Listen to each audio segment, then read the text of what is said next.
तो चलिए शुरू करते हैं। आपने जीती हुई बाजी को हारा है अमेरिका के क्या बोल रहे हैं आप? जीती हुई बाजी को हारा है, क्या बोल रहे हैं आप? ये क्या बोल रहे हैं आप? बिल्कुल चड्ढा समझाओ इसे, समझाओ। पान को तोड़ देंगे, बलूचिस्तान इधर हो जाएगा, पीओके यहाँ हो जाएगा, अखंड भारत का निर्माण होगा। जब युद्ध आपने शुरू किया, आप लड़े, आप जीत की कगार पे पहुंचे, हारा शब्द इसलिए किया, आप डोनाल्ड ट्रंप से हारे हो। तेरा तो गेम बचाना पड़ेगा। जिस दिन राहुल गांधी जी ने विदेश से फोन करके गृह मंत्री अमित शाह जी को कहा कि हम और हमारी पूरी पार्टी आपके साथ खड़ी रहेगी, तो एक मेनू कार्ड चिपका देते हैं। ये पॉइंट पे खड़े रहेंगे, पीओके लाएंगे तो खड़े रहेंगे, आतंकवादी को मारेंगे तो खड़े रहेंगे, सीज फायर करेंगे तो नहीं खड़े रहेंगे। मेनू कार्ड भेजना चाहिए था ना। सरकार को रेस्तरा समझ रखा है क्या आपने? अरे खड़े हैं तो खड़े रहिए देश के साथ। 71 में हमने बांग्लादेश में 93,000 प्रिजनर ऑफ वॉर थे, 1/3 पाकिस्तान की आर्मी हमारे कब्जे में थी। हमने 93,000 छोड़ दिए और 54 अपने वापस क्यों नहीं लिया, मुझे ये बता दीजिए। नमस्कार दोस्तों, शहबाज शरीफ अगर कोई मैच पाकिस्तान हार जाए तो उसे भी सेलिब्रेट करते हैं। ऐसे ही ऑपरेशन सिंदूर से भारत से करारी हार मिलने के बाद पाकिस्तान में जश्न मना रहे हैं और अपनी आवाम को बता रहे हैं कि हमने भारत को हराया।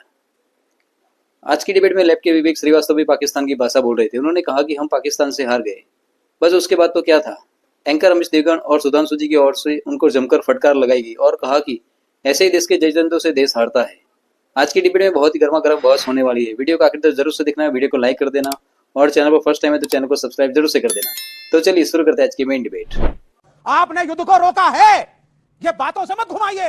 युद्ध रुका नहीं है तो फिर से आ जाएंगे तो ये कर देंगे। आपने जीती हुई बाजी को हारा है, सीमा पे जाइए ना। आपने मेरा टाइम आपने जीती हुई बाजी को हारा है अमेरिका के प्रेसिडेंट। क्या बोल रहे हैं आप? जीती हुई बाजी को हारा है, क्या बोल रहे हैं आप? हारा है, देखिए ये क्या बोल रहे हैं आप? बिल्कुल अरे बिल्कुल ये हारा है। ये आ गई। क्या बोला आपने? ये जीती हुई बाजी को हारा है। यही 2.5 कॉलम की लड़ाई है। 2.5 फ्रंट की बात जो जनरल बिपिन रावत ने कही थी। जनरल बिपिन रावत ने कहा था भारत को 2 फ्रंट लड़ने हैं, एक चीन और उससे हमारा आधा फ्रंट अंदर से। It's my turn. हम जीती हुई बाजी हारे कैसे? सुधांशु जी, हम तो it's my जीते turn. हुए हैं। Let's follow the protocol. Okay. अब आप सुनिए। जैन सत्यप्रकाश मिश्रा बिल्कुल Okay. बिल्कुल बिल्कुल। आप मुझे 20 सेकंड दीजिए। आप आपको कैसे 25 हारे? सेकंड दिए। 10 साल से ये भाजपा डांस कर रही है। हम पाकिस्तान को तोड़ देंगे, बलूचिस्तान इधर हो जाएगा, पीओके यहाँ हो जाएगा, अखंड भारत का निर्माण होगा। जब युद्ध आपने शुरू किया, आप लड़े, आप जीत की कगार पे पहुंचे, हारा शब्द इसलिए किया, आप डोनाल्ड ट्रंप से हारे हो। आप झुके उसके सामने, आपने मानी उसकी बात। उसने धमकी दी, ट्रेड रोक दूंगा, युद्ध रोको, आपने रोका। पाकिस्तान को आईएमएफ ने पैसा दिया। कभी सुना है आपने कि युद्ध विराम के लिए एक देश को जिस शाम को युद्ध विराम होना चाहिए, सुबह सुबह साहब गिफ्ट पैकेज दिया जा रहा है? पाकिस्तान कह रहा है मेरे टर्म्स एंड कंडीशंस पे हुआ, इंटरनेशनल मीडिया कुछ और कह रहा है। भारत की नाक झुकी है। एक सेकंड इस पार्टी की वजह से झुकी है। बार युद्ध हारा है, बार युद्ध हारा है। देखिए एक सेकंड मैं ना मतलब एक पाकिस्तान के एक पत्रकार हैं, उन्होंने और बहुत सीनियर जर्नलिस्ट है, उन्होंने क्या बोला है मैं उसको सुनाना चाहता हूं और फिर मैं आपके पास आऊंगा। मिश्रा साहब आपको की वेट कर रहे हैं, जरा उस बाइट को सुने और आप भी सुने जो कह रहे हैं ना, हारा है, ट्रंप से हारा है, फलाने से हारा है। भारत ने जो करना था वो किया है। उसने पाकिस्तान के अंदर आगे टारगेट किया है और उन्होंने कामयाब हमला किया। अब शहबाज शरीफ की ये आदत है कि ये जब भी नाकाम होते हैं ना, ये मुबारकबाद दे देते हैं। इनको आदत पता है कहां से पड़ी है? ये इलेक्शन हार गए थे 8 फरवरी 2024 को और इन्हें जाली फॉर्म 47 में जिताकर 9 तारीख को मुबारकबाद दी गई थी। ये उस वक्त से हर शिकस्त के ऊपर, हर हार और हर नाकामी के ऊपर मुबारकबाद देता है। ये कह रहे हैं कि जब भी पाकिस्तान जब हारता है और कहते हैं शहबाज शरीफ को आदत हो गई है हार को सेलिब्रेट करने की। ये चुनाव भी हारे थे तो सेलिब्रेट कर देते। हमारे देश में भी कुछ लोगों को हारने के बाद ऐसा लगता है कि वो जीत गए हैं, ऐसे ही पाकिस्तान को लग रहा है। लेकिन यहां पर कुछ लोग जो हैं वो मानने को तैयार नहीं है। मैं कहां से शुरू करूं? इतनी तरह की सियासत इन्होंने रंग घोले हैं कि देश की सुरक्षा और उसके सम्मान और अस्मिता का सवाल है, उस पर सियासत नहीं करनी चाहिए थी। मुझे बहुत खुशी हुई थी कि जिस दिन राहुल गांधी जी ने विदेश से फोन करके गृह मंत्री अमित शाह जी को कहा कि हम और हमारी पूरी पार्टी आपके साथ खड़ी रहेगी, तो एक मेनू कार्ड चिपका देते कि ये पॉइंट पे खड़े रहेंगे, पीओके लाएंगे तो खड़े रहेंगे, आतंकवादी को मारेंगे तो खड़े रहेंगे, सीज फायर करेंगे तो नहीं खड़े रहेंगे। मेनू कार्ड भेजना चाहिए था ना। सरकार को रेस्तरा समझ रखा है क्या आपने? अरे खड़े हैं तो खड़े रहिए देश के साथ। इस स्ट्रेटजी के तहत ऑपरेशन सिंदूर को अगर रोका गया है, हॉल्ट पर है, बात होगी कि आतंकवाद को खत्म करो, तो फिर नहीं करेंगे कुछ। आप कह रहे पीओके ले आते, मजाक चल रहा है यहां पर। सियासत करिए, खूब करिए, हम आपस में बहुत एक दूसरे की आलोचना कर लेंगे, लेकिन सेना और देश की सुरक्षा पर सियासत नहीं करेगी। आपने शुरुआत की थी कि तिरंगा यात्रा की जरूरत क्या थी? ब्रेख्त की कविता थी कि क्या जुल्मतों के दौर में भी गीत गाए जाएंगे? उन्होंने जवाब दिया जुल्मतों के दौर में जुल्मतों के गीत गाए जाएंगे, तो जीत के दौर में भी जीत के गीत गाए जाएंगे और तिरंगा लहराएंगे। यह हमारा संकल्प है। अगर भारत में, मैं सुधांशु जी की से एक बात से सहमत नहीं हूं, उन्होंने कहा 71 में पाकिस्तान के अंदर घुसकर हमला किया था, लेकिन पहले उसने हमला बांग्लादेश बॉर्डर पर 8 जगह बम गिराया, फिर भारत ने जवाब दिया। पहली बार इतिहास आजाद भारत के इतिहास में पहला हमला घुसकर बहावलपुर को जाकर उड़ाकर मोदी सरकार ने किया। सेना तो पहले भी थी उपाध्याय जी, 2000 में सेना भी थी, यही सेना था, यही ब्रह्मोस था।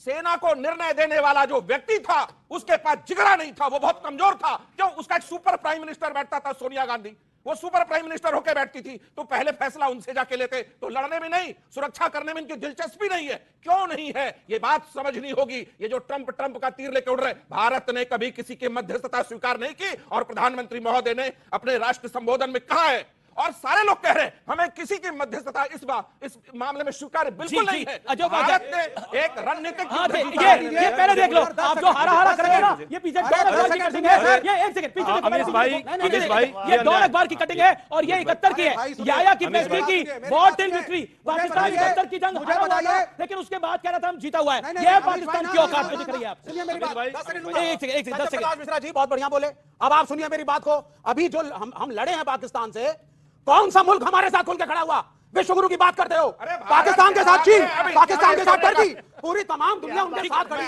IMF उनको पैसे दे रहा है। हमारे विदेश मंत्रालय की क्या स्थिति है? 1971 के बारे में भी जिस तरह प्रश्न चिन्ह लोग लगा रहे हैं, और अभी सेना पर भी प्रश्न चिन्ह लगा दिया।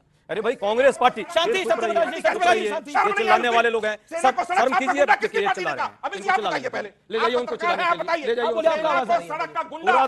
पूरा देश देख रहा है ये दलाली करने वाले लोग, ये सेना के शहादत पर दलाली करने वाले लोग आज यहाँ ज्ञान दे रहे हैं। ये पलटू जिस तरह से इनकी पार्टी के पलटू हैं, उसी तरह से एक ट्रंप पलटू है। अब दो पलटू मिलकर के देश के सेना के साथ कहीं ना कहीं गद्दारी करने का काम किया है। इन पलटुओं के साथ जो है ये देश की जनता समझ रही है। 140 करोड़ लोग जब उत्साह में थे, जब चाहते थे कि इस पाकिस्तान जो कुत्ता है उसके दुम को ठीक करने की ये समय आ गया है। आतंकवाद जिस तरह फैलाने का काम करता है, उस पर सही कार्रवाई होने की बात आ गई, और सेना कर रही थी ये कार्रवाई। सेना के साथ पूरा देश खड़ा है। ये लोग जो है पलटू चले गए ट्रंप के साथ और व्यापार करने गए थे। व्यापारी नहीं इस देश को नेता चाहिए। ये देश सेना जो है मजबूत है, लेकिन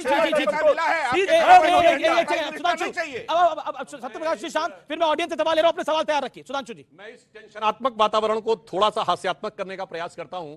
मुझे याद आता है कि एक 1990 के दशक की एक फिल्म थी, इसमें शक्ति कपूर हर बात में धमकी देता था, मेरे तन्ने चक्कू है, मेरे तन्ने चक्कू है, और आखिर में चक्कू होते हुए उसकी पिटाई हो जाती थी। तो वही पाकिस्तान के साथ हुआ, वो धमकी देता रहता, मेरे तन्ने न्यूक्लियर वेपन है, मेरे तन्ने न्यूक्लियर वेपन है। उसके बावजूद भारत की सेना ने घुसकर उनको उनका इलाज बता दिया। अब मैं कहना चाहता हूं, अगर राष्ट्रपति की बात करना चाहते हैं तो बैरक ओबामा ने अपनी किताब द प्रॉमिस लैंड में मनमोहन सिंह जी से बातचीत के आधार पर 2010 की बात के आधार के ऊपर लिखा कि 26/11 हमले के बाद भारत की सेना कार्रवाई करने के लिए तैयार थी, मगर कांग्रेस सरकार ने इसलिए कार्रवाई नहीं की क्योंकि उन्हें लगा कि पाकिस्तान के विरुद्ध कार्रवाई करने से उपजे वातावरण से भाजपा को फायदा होगा। यह अमेरिका के राष्ट्रपति ने लिखा। दूसरा, हमारे उस समय के एयरफोर्स चीफ अब मैं एक मिनट पूरी बात करना चाहता हूं। और अभी 71 की बात कही, सारी बातें अपनी जगह। मैं पूछना चाहता हूं, 71 में हमने बांग्लादेश में 93,000 प्रिजनर ऑफ वॉर थे, 1/3 पाकिस्तान की आर्मी हमारे कब्जे में थी। हमने 93,000 छोड़ दिए और 54 अपने वापस क्यों नहीं लिया? मुझे यह बता दीजिए, शायद उनको नहीं पता होगा।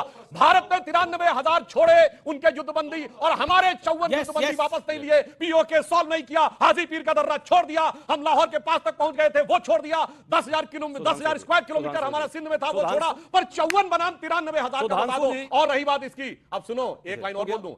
मनमोहन सिंह सरकार के फॉरेन मिनिस्टर नटवर सिंह ने फॉरेन मिनिस्टर रहते हुए अपनी किताब one life is not enough में लिखा कि मुझे इसलिए हटाया गया विदेश मंत्री से चूंकि अमेरिका नहीं चाहता था। बोलो, तुम्हारे विदेश मंत्री ने तुम्हारी वीडियो को आखिर तक देखने के लिए धन्यवाद। वीडियो पसंद आया तो वीडियो को लाइक कर दीजिए और चैनल को जरूर से सब्सक्राइब कर दीजिए। तो चलिए मिलते हैं एक और धमाकेदार वीडियो में।